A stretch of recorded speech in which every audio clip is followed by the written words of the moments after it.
discurre, piensa, analiza, para tomar decisiones.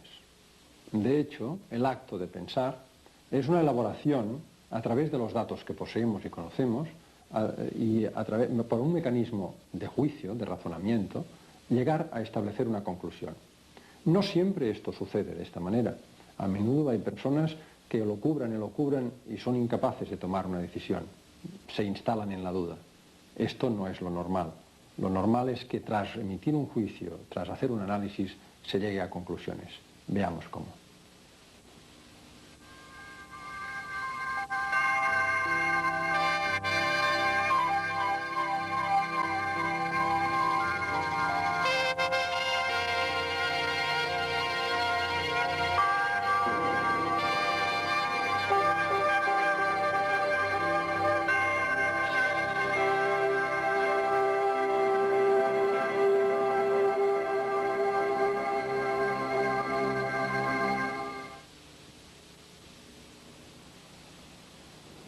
Cada día debemos tomar decisiones, desde decisiones jurídicas y laborales hasta lo que comemos, los productos que compramos, con quién nos queremos casar. Por muy incierta que sea la vida, hemos de actuar con determinación, día tras día, aunque sea por medio de otra persona que tome la decisión por nosotros. A los seres humanos nos gusta creer que somos expertos en tomar decisiones, pero después vienen los psicólogos a decirnos que no sigamos construyendo castillos en el aire. Gran parte de sus investigaciones han confirmado la existencia de serias dudas a propósito del criterio y sensatez a la hora de tomar una decisión. Y a la vez han revelado los errores de la intuición humana, incluso en sus momentos más lúcidos y positivos.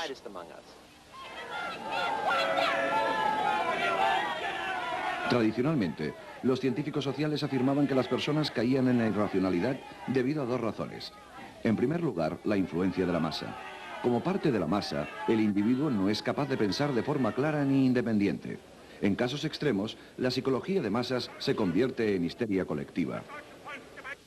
En segundo lugar, Sigmund Freud y otros consideran que las personas dejan de ser razonables y se convierten en animales cuando se rigen por las necesidades más primitivas que requieren una satisfacción inmediata, el sexo y la agresión.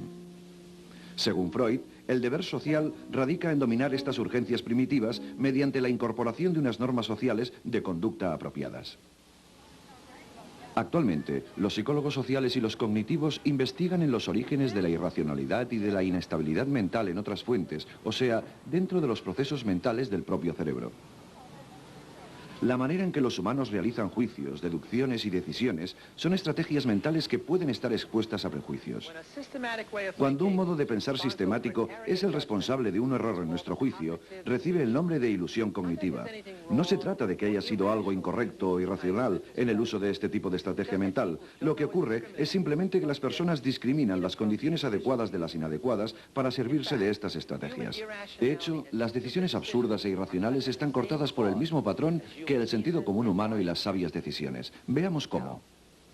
Amos Tversky de la Universidad de Stanford y Daniel Kahneman, procedente de Berkeley, Universidad de California, son dos de los investigadores más importantes del mundo que estudian cómo y por qué los seres humanos toman decisiones ilógicas. Empezaremos directamente por la pregunta más interesante. ¿Cuál ha sido la contribución de la psicología a nuestro entendimiento del juicio y de la toma de decisiones? Bien, existen dos planteamientos a la hora de estudiar la toma de decisiones. El que se conoce por normativo plantea el cómo deberíamos tomar decisiones. ¿Cuál es la naturaleza de la toma racional de decisiones? El segundo, llamado descriptivo, no se plantea cómo se debe tomar una decisión, sino cómo ya ha sido tomada y llevada a cabo. Por lo que se ha comprobado, el tema principal de la investigación psicológica establece que el modelo normativo de las decisiones racionales y coherentes no constituye un modelo extraordinario de cómo las personas toman realmente decisiones y emiten juicios. Cuando sometemos a las personas a un test, resulta que a pesar de que sus intuiciones suelen ser correctas, estas también suelen cometer errores sistemáticos que son previsibles y bastante metódicos. ¿Podría decirme ahora cómo podemos demostrar a nuestros espectadores que no son tan lógicos como ellos se creen? ¿Que su forma habitual de pensar se aparta casi siempre de estas reglas normativas de la razón? Bueno, de hecho no se necesitan preguntas muy complicadas. Nos servimos de preguntas bastante sencillas ante las cuales las personas intuyan algo o reaccionen de alguna forma. Y comparamos la manera en que reaccionan ante ellas con la manera en la que deberían reaccionar. Y mientras intentáis resolver estos problemas, os mostraremos algunas de las respuestas de varias personas que fueron grabadas hace un tiempo. ¿De acuerdo? En primer lugar, formularemos dos preguntas relacionadas con el uso del sentido común. Número 1. ¿Existen más palabras en inglés que empiecen por K que palabras que tengan la letra K en tercera posición? ¿K en primer lugar o K en tercero?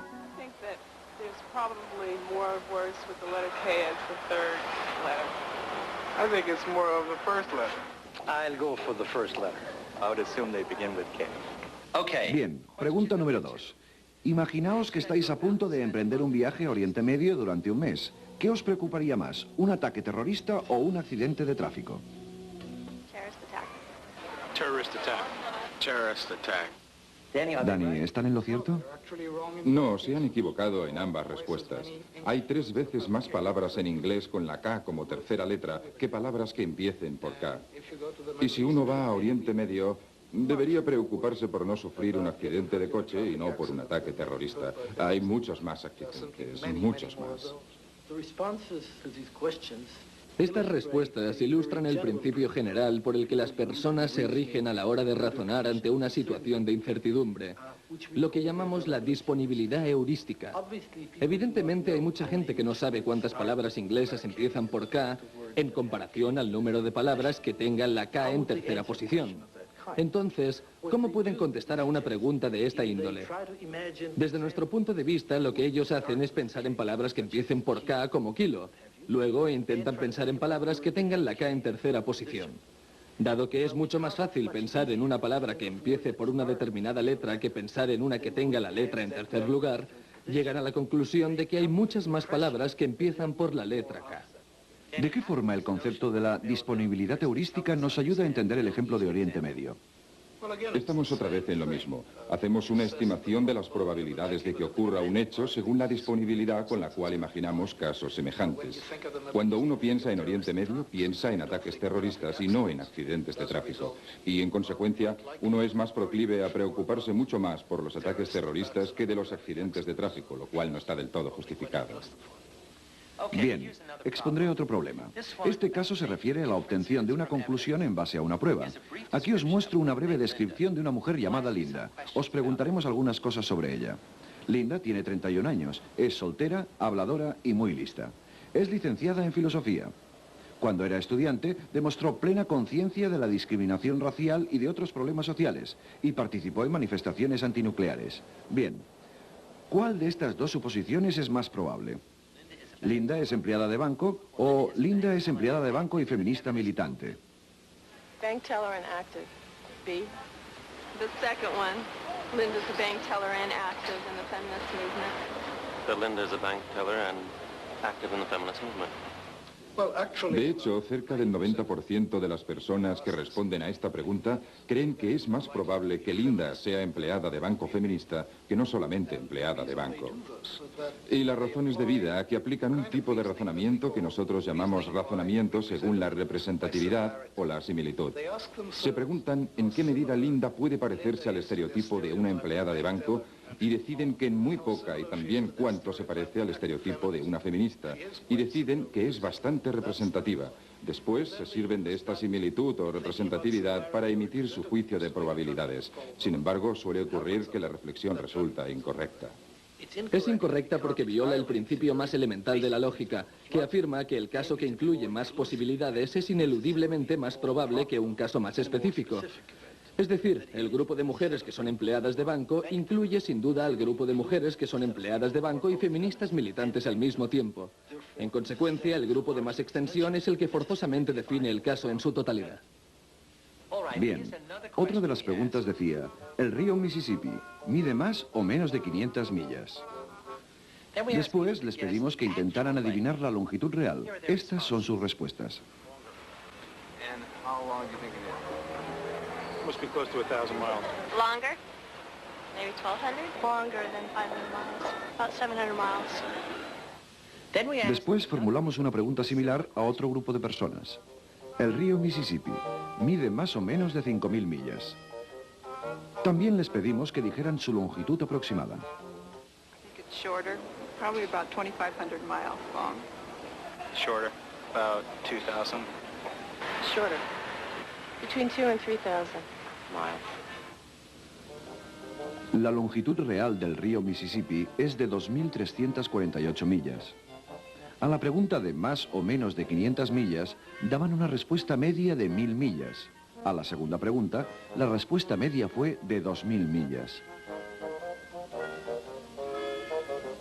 ¿Es habitual obtener respuestas tan diversas a preguntas de este tipo?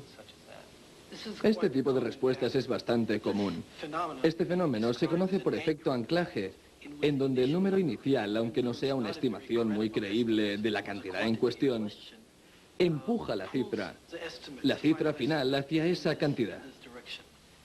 ¿Esta predisposición al anclaje está ceñida exclusivamente a valores numéricos o también puede aplicarse a otras cosas? No, no se reduce solo a números. En este caso, el principio psicológico general, cuando hay información o alguna idea rondando por la cabeza, aunque no sea fiable o no se crea del todo en ella, tiende a adquirir el peso de una sugestión y a impulsar las impresiones hacia ese peso. Y aquí será la esencia del fenómeno de anclaje. Así que, por ejemplo, si en un momento dado creías una cosa o tenías información sobre un individuo, dijéramos sobre ti mismo, que más tarde resulta ser falsa, no es posible borrar esta idea y empezar de nuevo. Siempre queda un pequeño residuo de la primera impresión. Por lo tanto, el efecto anclaje abarca mucho más que no únicamente cantidades. Nuestro último ejemplo toca el campo de las elecciones arriesgadas.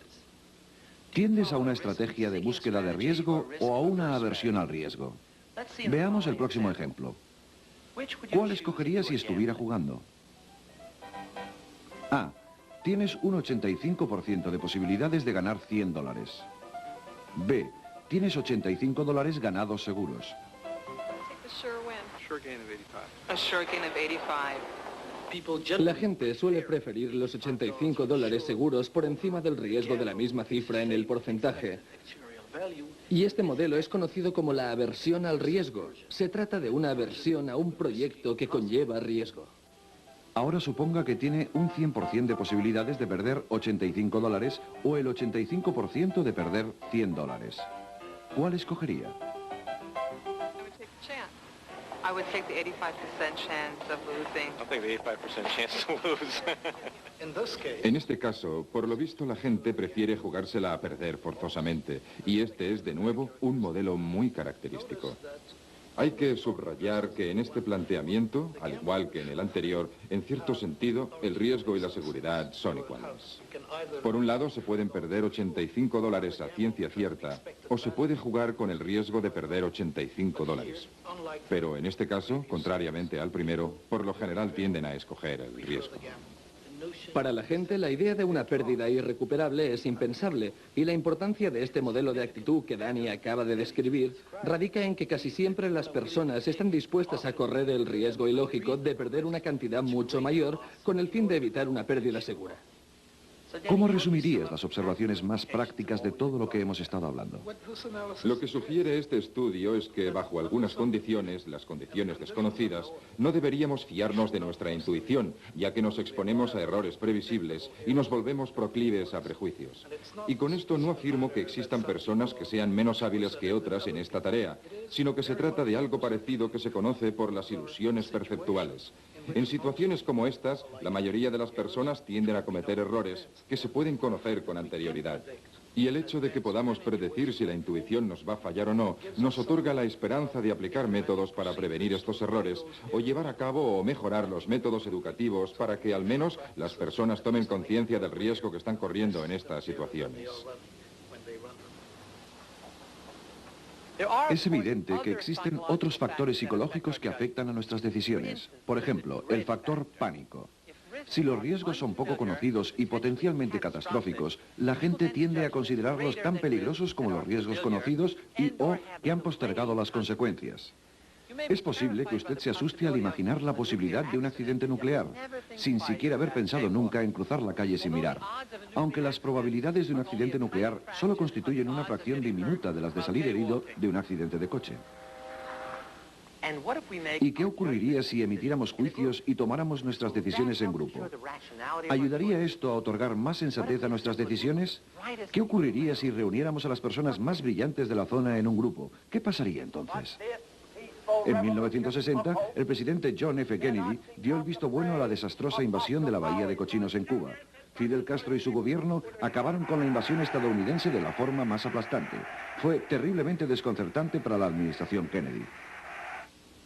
El psicólogo Irving Janis estudió las grabaciones de las reuniones del Consejo de Gobierno en donde se tomó la decisión de invadir Cuba y encontró ejemplos que ilustran la deformación del razonamiento que él denomina pensamiento de grupo.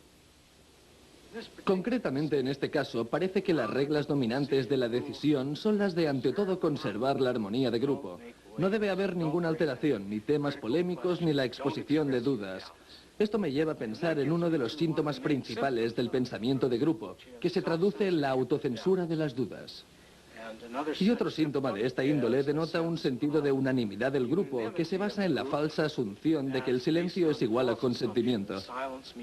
Entonces, si no hay nadie que exponga objeciones, la presunción es que todo el mundo está perfectamente de acuerdo con la decisión. Existen muchos otros síntomas, como el que yo denomino la ilusión de la invulnerabilidad, que se refiere a la tendencia de los miembros del grupo a sentir un problema complicado que tenemos entre manos.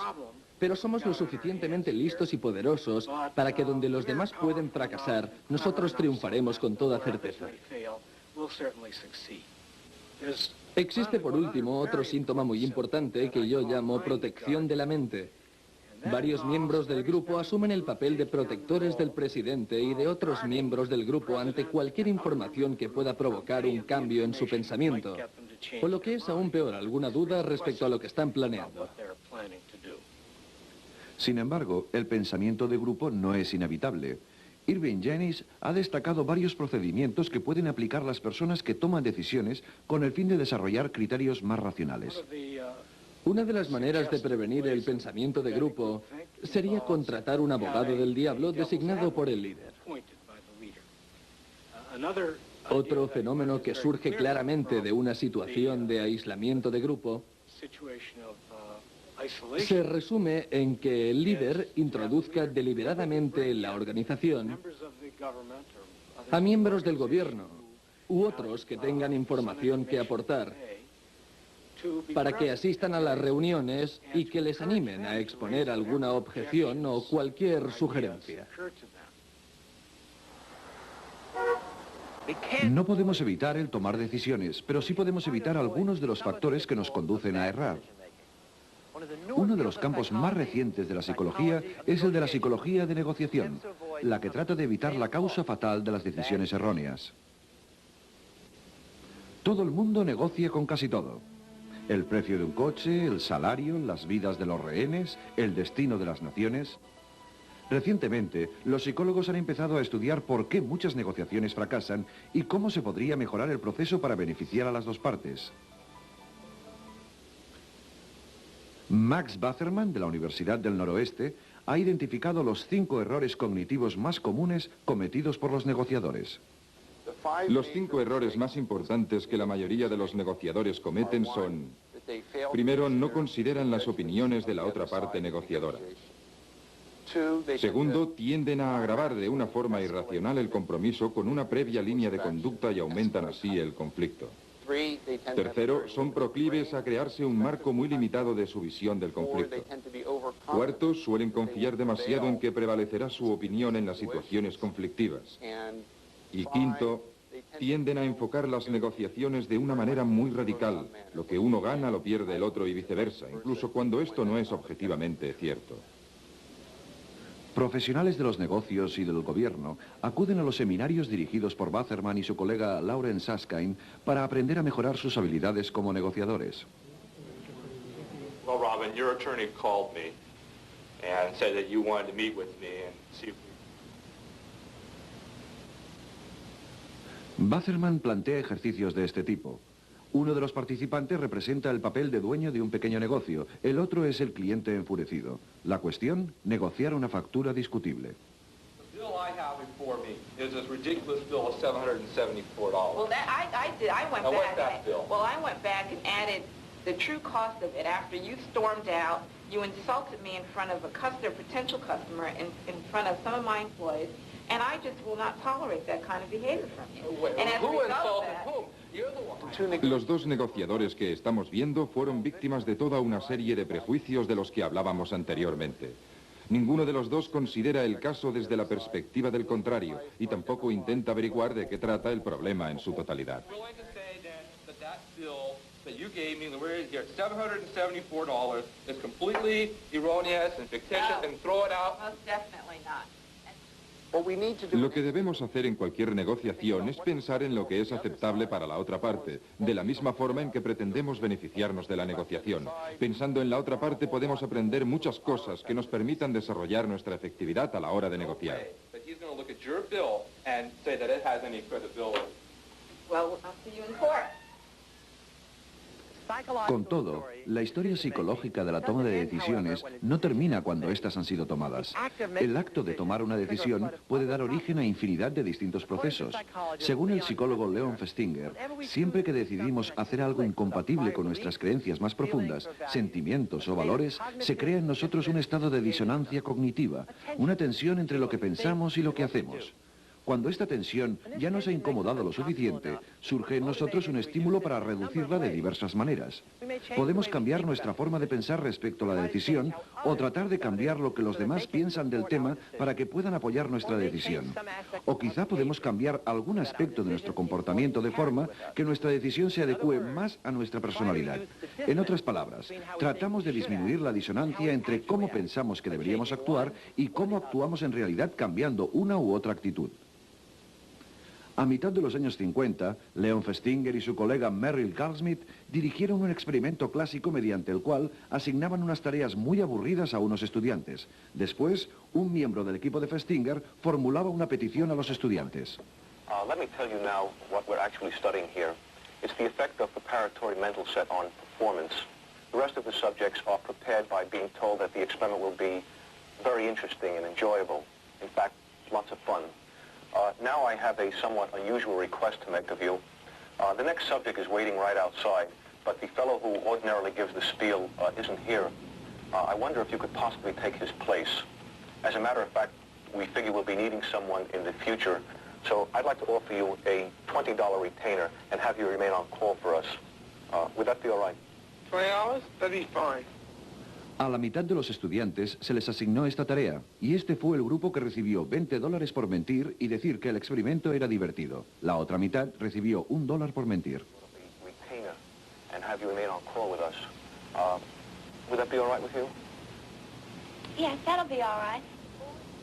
La disonancia cognitiva surgió del hecho que se sabía que el experimento era en realidad aburrido, y $1 no era cantidad suficiente para mentir.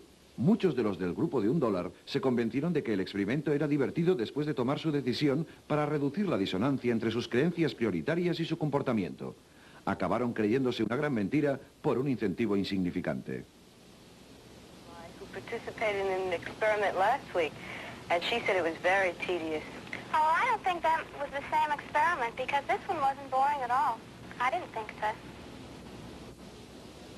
Por otro lado, los del grupo de $20 no sufrieron la disonancia, puesto que se sintieron a gusto mintiendo solo por dinero.